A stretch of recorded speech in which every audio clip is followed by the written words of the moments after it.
How's it going, everybody? For today's beer review, we're going to be taking a look at Magic Hat's High Number 9 IPA. So here we have the second of 4 beers from the Magic Hat Halloween sampler as we're rolling into the month of October. So I'm doing this in order of the most boring, I think, or the least crazy, up to the one that I'm anticipating the most. So the previous one we did was Magic Hat number 9, which is just kind of like a basic pale ale. Now this is Magic Hat High number 9, and it calls it an IPA.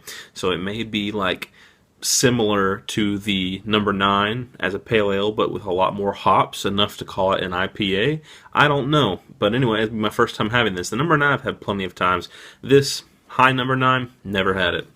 I'll be drinking it out of just a standard pint glass, and as far as any information goes, it's 5.9% ABV, which is, we'll say 6%. I would call that a medium ABV. It's definitely higher than your domestic brews, but not quite up to just the gargantuan, massive ABV. You could probably drink a couple of these and be alright.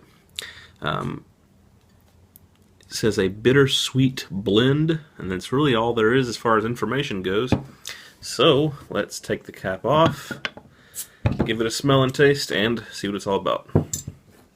Oh, and they put fortunes and stuff on the inside of their caps. Don't wait to thunder 6 feet under. Okay.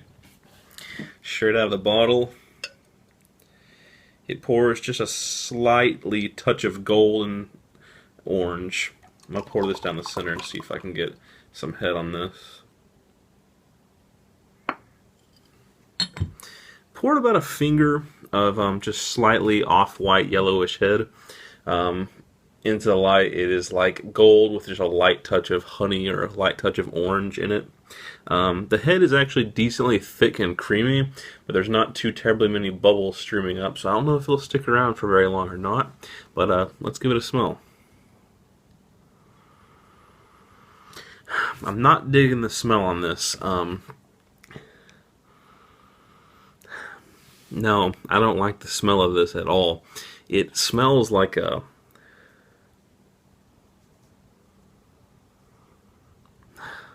It smells like a really weak ass IPA.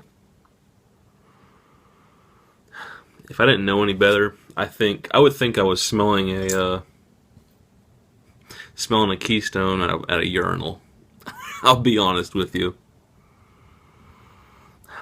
Unimpressive. It just kind of smells like a Keystone domestic yellow fizzy beer. So let's hope it is better than the aroma and the taste. Here we go.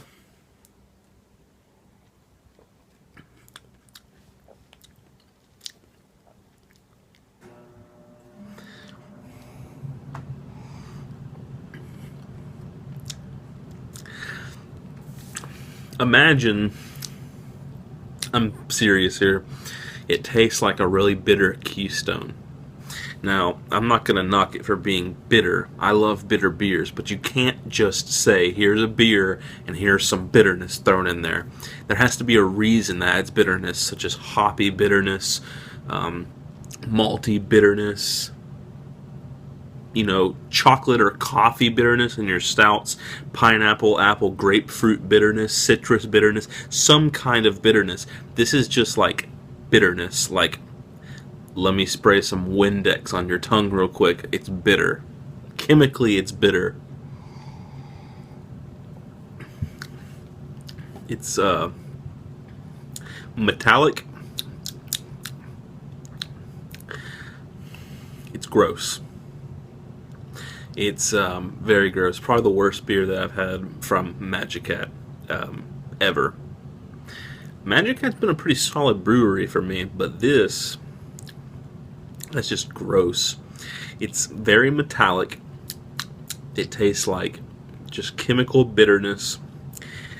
It's almost like dry, like too dry. Like dries out your mouth. I really don't want to try anymore. No. If you enjoy the taste of like metal, chemical bitterness, and Keystone Light. You'll like this. If you don't like it, then you need to steer clear from Magic Hat High number 9. It's gross. I won't even probably be finishing this beer. It'll probably go down the drain.